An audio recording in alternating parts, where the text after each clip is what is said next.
Good morning, welcome to NMS. Today I want to talk to you about my Zig Zag system of muscle gain. Now the reason I use this system is because when I'm trying to put muscle on people, I'm trying to keep them in a pretty healthy fat range, a fat range that allows that the body is actually quite good with carbohydrates, and so that when people actually put on weight, they're putting on more muscle mass and not putting on body fat. Now this comes from the fact that a lot of people come onto my lives on TikTok and they say, I've put on a lot of weight, now I'm going to do a cut, I've put on a little bit too much fat. Well, why did you put too much fat on? Obviously because the only thing you focused on was the scale.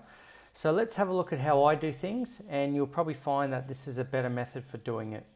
Okay, so the first thing I do is obviously I'm assessing calories, protein, carbs and fats. So when I start with a new client, I weigh the person, I do their Skinfolds, or as an online client, I get them to do Bioimpedence or DEXA scan.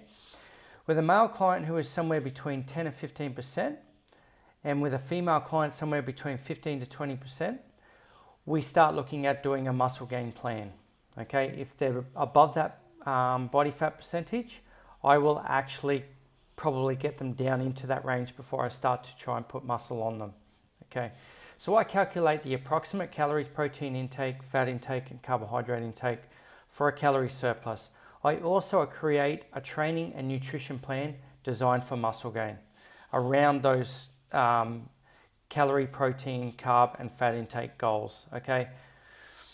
Now, weigh-ins and Skinfolds body fat scans, in the beginning they're every 2 weeks, and then once I've sort of got a good measure of their weight gain, it's once a month. I'm looking for about a 1% body weight per month. Okay, so if you're 100 kilos, I'm looking to put a kilo a month on you.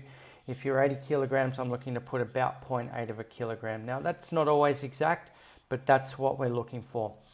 I normally do Skinfolds, as I said, every 2 weeks, and then once a month once I've got everything working. And we would monitor weight increases with changes in body fat. So obviously if the weight's going up good, we want to make sure that the body fat's not going up too much and we're staying in that 10 to 15% range. Okay. Now weight and body fat changes and calorie increases, we keep body fat in a range of 10 to 15% or 15 to 20% for females.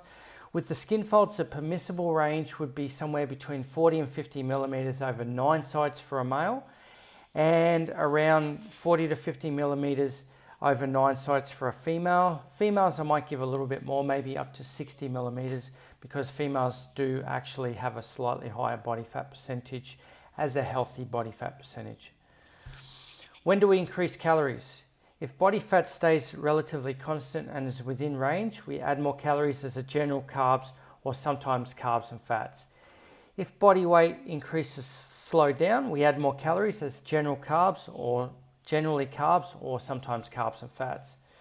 If body weight is increasing by the 1% per month, but body fat or Skinfold measurements remain the same or decrease, and sometimes this has happened, people put on muscle and actually lose fat at the same time, we add more calories, or as in general, like carbohydrates or sometimes carbs and fats. I like to keep a certain ratio of carbs to fats, okay, depending on the person. So if I add calories, it may be one or both of those, depending, okay. When don't we add more calories? When weight and body fat or Skinfolds increase at the same time, okay, and they're starting to get too high to the top end of the range. When we are close to the top of the acceptable range of body fat or Skinfold limits, okay, normally as muscle mass increases, the demand for food increases. We just need to find that balance, and that's the important thing, finding the balance. So in summary, the calorie increase will always zigzag. So it's going up like this. Sometimes it may go back down. I have put people's calories back down if I do find that they're starting to put body fat back on, okay? So we do zigzag it up, but generally it goes up over time. I've rarely ever had to put someone's calories down, but I have done it. But what we're trying to do with this particular sort of plan is we're trying to keep people in a body fat percent range that is healthy for their body to gain muscle, and at the same time keep body fat under check, okay?